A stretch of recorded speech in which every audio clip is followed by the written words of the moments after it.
7 wajah Jokowi. Jokowi adalah master of personalization. Dia adalah jagoan personalisasi. Segala sesuatu dibikin personal. Salah satunya adalah membagikan sembako di depan istana. Jokowi adalah pemecah belah yang heroik. Jauh sebelum dilantik, Jokowi melakukan tasyakuran. Sekaligus tadinya saya pikir pembubaran relawan-relawan di satu hotel di Jakarta Selatan. Tetapi saya mendengar pidato Jokowi pada saat itu, saya sudah sedikit terperangah. Jokowi justru meminta agar semua relawan tidak bubar. Dan apapun serangan yang nanti akan diterimanya sebagai kepala negara atau presiden, maka relawan tidak boleh diam.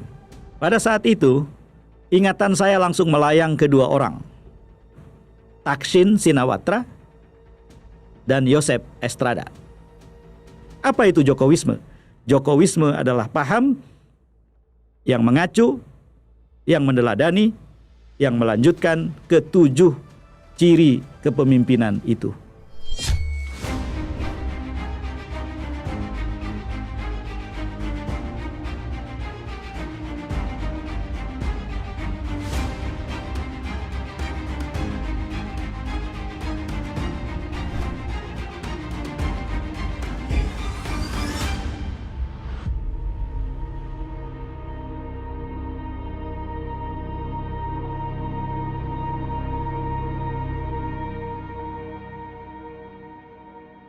Assalamualaikum warahmatullahi wabarakatuh. Berjumpa kembali dalam Keep Talking, Kang EF Bicara.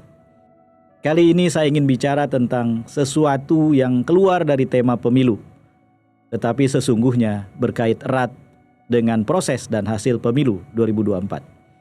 Saya ingin berbicara tentang Jokowi, tetapi bukan hanya berhenti soal Jokowi, melainkan juga paham yang diwariskan Jokowi. Sebut saja Jokowisme. Inilah yang ingin saya bicarakan. Saya ingin mulai saudara-saudara dengan menggambarkan 7 wajah Jokowi. Inilah wajah yang sebetulnya diam-diam, terang-terangan kita sadari atau tidak kita sadari, kita saksikan dan mungkin diam-diam kita kenali sepanjang kepemimpinan Presiden Joko Widodo. Kita mulai dari wajah yang pertama. Jokowi adalah orang yang tidak pernah berhenti menjadi wali kota. Menjadi wali kota adalah menyatukan antara membuat kebijakan dengan mengeksekusi kebijakan itu dalam skala yang terbatas. Menjadi wali kota bisa langsung berhadapan dengan warga dan kemudian melakukan sesuatu yang sangat konkret kepada warga. Untuk skala wali kota, tentu saja memang itu yang diharapkan dan itu yang bisa dilakukan. Tetapi kepala negara tetap berlaku seperti wali kota, disitulah kemudian persoalannya. Sekadar contoh, malam hari Jokowi bertandang ke rumah-rumah warga di Bogor sambil membagikan sembako. Di pinggir jalanan, ia membagikan amplop untuk tukang beca atau membagikan amplop untuk warga yang berkerumun di pinggir jalan. Dalam perjalanan, Jokowi biasa melempar-lemparkan kaos kepada warga yang berdiri di pinggiran jalan. Bahkan dalam satu kunjungan ke salah satu provinsi di timur Indonesia, ketika berjalan, tentu saja dengan kendaraan maksud saya, Jokowi melihat seorang ibu tua yang miskin dan kemudian ia turun menghampiri dan membelikan sapi, katanya untuk memperbaiki kesejahteraan. Ini adalah contoh bagaimana seorang kepala negara berlaku sebagai wali kota. Sesungguhnya ditilik dari sisi keadilan dan pemerataan, tentu saja kebijakan yang semacam itu memang tidak mungkin dilakukan oleh seorang kepala negara di sebuah negara sebesar Indonesia. Mereka yang mendapatkan kaos, yang mendapatkan amplop, yang mendapatkan sembako, persentasenya amat sangat kecil daripada orang-orang yang membutuhkan. Menjadi wali kota punya warga yang terbatas, menjadi kepala negara, warga negaranya sungguh banyak. Jadi ini tidak mungkin diterapkan oleh siapapun yang ingin jadi presiden Indonesia sesungguhnya. Wajah yang kedua adalah tidak pernah berhenti berkampanye. Itu wajah Jokowi yang lain. Seorang mantan gubernur New York, Mario Cuomo, terkenal dengan kutipannya, berkampanye adalah menulis puisi, Pemerintah adalah menyusun prosa. Artinya, selama kampanye, kita bisa mengatakan apapun yang kita janjikan. Tetapi saat sudah memerintah, maka segala sesuatunya tidak lagi hanya sekedar perlu dukungan rakyat banyak atau populisme, tetapi juga perlu dihitung secara teknokratis. Berkampanye itu aspek teknokrasinya kerap kali tertinggal-tinggal. Tetapi pemerintah itu harus menyatukan orientasi populisme seseorang dengan orientasi teknokratis. Kebijakan-kebijakan yang tidak menggabungkan unsur populisme dan teknokratisme akan menjadi kebijakan yang tidak punya grand design, yang tidak punya cetak biru, yang akhirnya kemudian seperti terlihat bagus di atas permukaan, tetapi sesungguhnya menjadi bom waktu. Misalnya saja, proyek infrastruktur yang memang hebat menjadi program Presiden Jokowi, tetapi kita tahu bahwa ada dua persoalan yang sangat serius di situ. Ketergantungan kita pada hutang dan segala konsekuensinya, dan yang kedua, belum terukur untuk secara serta-merta bisa meningkatkan kesejahteraan rakyat, termasuk dengan misalnya mengatasi masalah konektivitas di Indonesia yang masih jadi persoalan serius. Itulah yang terjadi jika seseorang berkampanye sementara ia harusnya mulai memerintah. Wajah yang ketiga sekarang. Jokowi adalah master of personalization. Dia adalah jagoan personalisasi. Segala sesuatu dibikin personal. Ya tadi itu, menyerahkan bantuan untuk membeli sapi buat seorang ibu, membagikan uang untuk tukang beca dan orang-orang di pinggir jalan, melempar-lempar kaos, termasuk salah satunya adalah membagikan sembako di depan istana. Sembako itu adalah bagian dari bantuan sosial.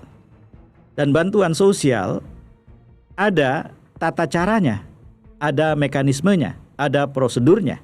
Dan di dalamnya ada rakyat yang memang terdaftar sebagai mereka yang berhak mendapatkan bantuan sosial itu. Bagaimana mungkin orang yang ada di daftar itu yang kemudian datang ke depan istana dan mendapatkan bantuan sosial, sementara dananya diambil dari dana bantuan sosial? Artinya itu menjadi bantuan pribadi. Itulah sebabnya menurut salah satu sumber, penerima bantuan sosial menjelang, selama dan barangkali sesudah pemilu 2024 jumlahnya jauh lebih besar dari angka yang sebetulnya terdaftar di Kementerian Sosial. Itu buah dari personalisasi. Jadi dibandingkan dengan presiden-presiden yang pernah ada di Indonesia, menurut saya Jokowi paling jago melakukan personalisasi. Kita masuk sekarang ke wajah yang keempat. Jokowi membonsaikan warga negara menjadi relawan. Saudara-saudara, izinkan saya bercerita tentang pengalaman pribadi. Jokowi baru terpilih sebagai Presiden Republik Indonesia pada tahun 2014 pada waktu itu. Saya sendiri menjadi bagian di dalamnya karena saya dan Polmark Indonesia menjadi konsultan political marketing untuk Jokowi JK. Sebelum dilantik, jauh sebelum dilantik, Jokowi melakukan tasyakuran.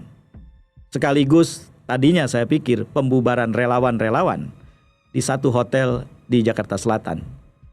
Tetapi saya mendengar pidato Jokowi pada saat itu, saya sudah sedikit terperangah. Jokowi justru meminta agar semua relawan tidak bubar. Dan apapun serangan yang nanti akan diterimanya sebagai kepala negara atau presiden, maka relawan tidak boleh diam.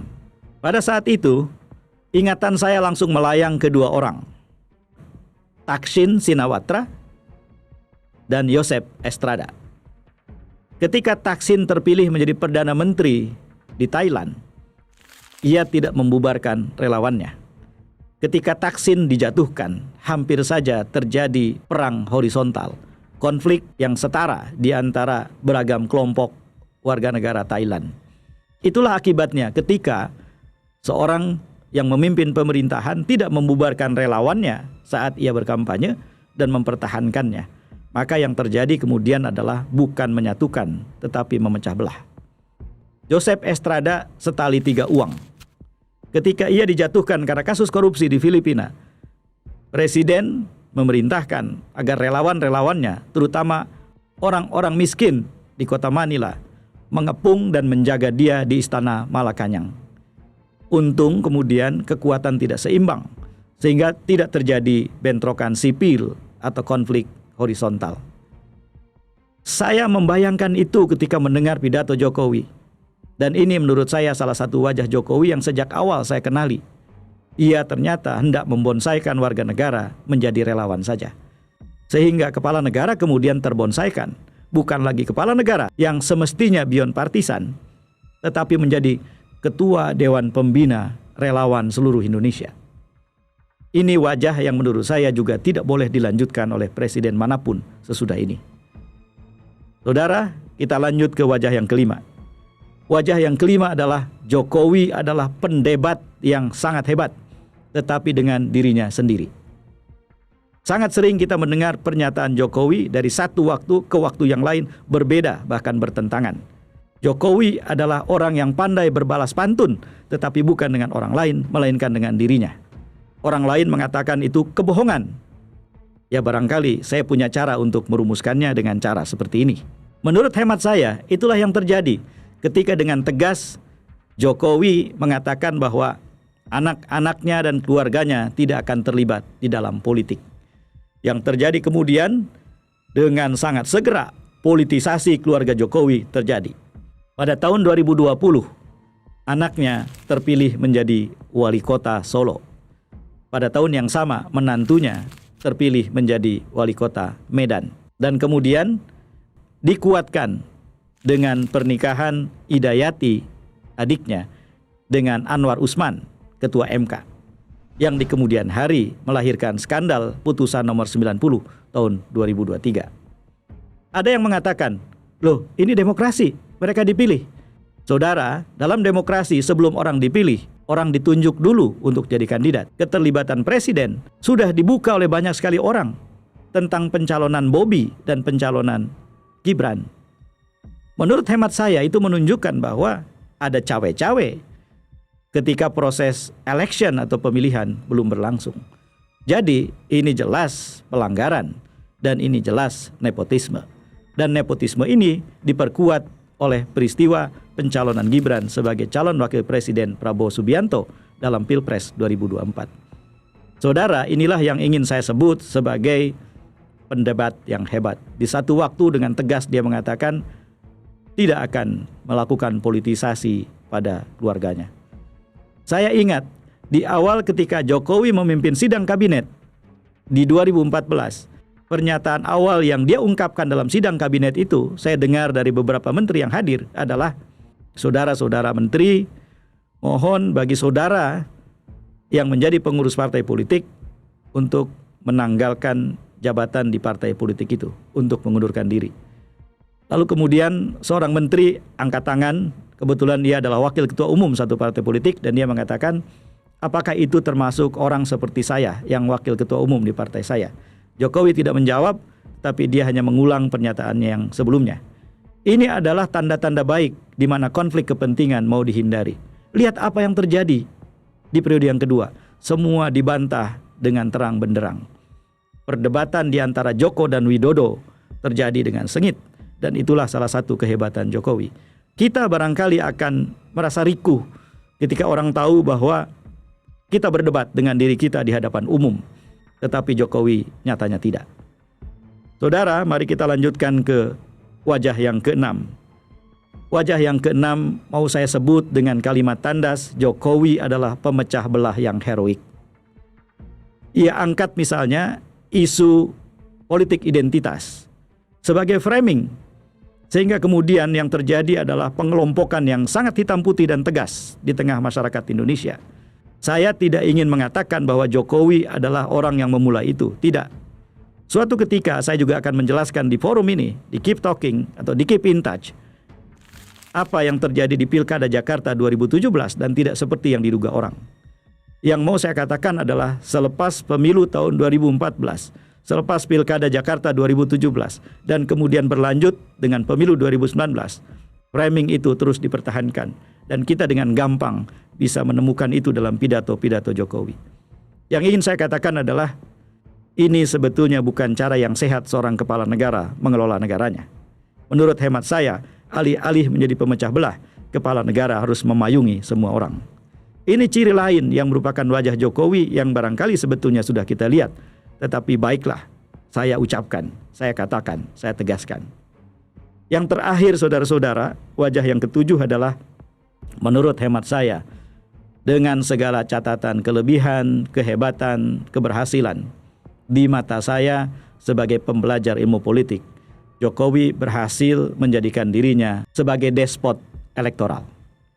Despot elektoral adalah orang yang lewat pemilu yang dia menangkan berhasil mengumpulkan kekuasaannya, dan kekuasaan yang dikumpulkan itu kemudian digunakan untuk mengendalikan penuh kekuasaan negara. Hebat memang dari sisi itu, tetapi izinkan saya menyebut ini bukan sekedar kehebatan, tetapi ini persoalan yang sangat serius buat masa depan Indonesia dan masa depan demokrasi Indonesia. Untuk seorang presiden dimanapun diperlukan 3 kualitas. Yang pertama, dia harus punya gagasan demokratis atau democratic mind, ilmu berdemokrasi. Yang kedua, dia harus punya democratic attitude, yaitu berperilaku demokratis, sehingga layak jadi tuntunan, layak jadi teladan. Dan yang terakhir, seorang pemimpin dalam demokrasi sesungguhnya memerlukan kualitas democratic skills atau keterampilan berdemokrasi. Jokowi menurut saya minim dalam nomor 1 dan nomor 2, tetapi sangat unggul dalam nomor 3, itu pun direduksi dari democratic skill menjadi political skill. Yang saya lihat kemudian akhirnya bukan seorang political marketer yang berusaha untuk memuaskan pelanggan, yaitu warga negara, tetapi political seller yang berusaha untuk menjual produk saja. Saudara-saudara, agak panjang saya bicara kali ini, mohon maaf, tetapi ini memang harus saya tuntas katakan. Itulah 7 wajah Jokowi. Apa itu Jokowisme? Jokowisme adalah paham yang mengacu, yang meneladani, yang melanjutkan ke-7 ciri kepemimpinan itu. Siapapun yang jadi presiden Indonesia selepas ini tidak boleh menjadi pelanjut Jokowisme. Indonesia punya satu pekerjaan rumah yang sangat besar, dan sebagai warga negara, saya ingin tegaskan, saya ingin ikut menunaikan pekerjaan rumah itu. Pekerjaan rumah itu adalah menghentikan Jokowisme. Saya Ayub Saifullah Fatah, wallahul muwaffiq ila aqwamit thoriq. Assalamualaikum warahmatullahi wabarakatuh.